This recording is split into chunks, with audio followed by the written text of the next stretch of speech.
30 September সোমবার বিকেলে গাইবান্ধা শহরের স্টেশন রোডের একটি ঔষধের চেম্বার থেকে শফিউল আলম সিজার, রুকনুজ্জামান রোকন ও মোস্তফা মিয়াকে ইয়াবাসহ আটক করা হয়।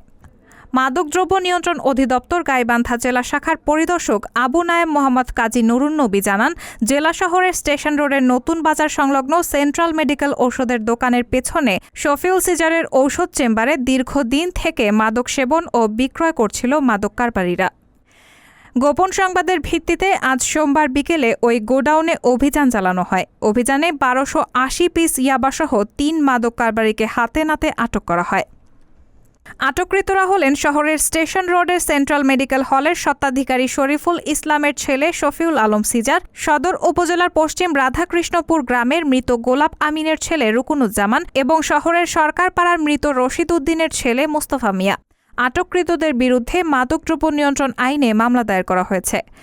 মাদকদ্রব্য নিয়ন্ত্রণ গাইবান্ধা জেলা উপপরিদর্শক মাসুদ ইসলাম সহ নেতৃত্বে 10 সদস্যের টিম অভিযানে অংশ নেন। রায়হানা মুন, সবার কথা।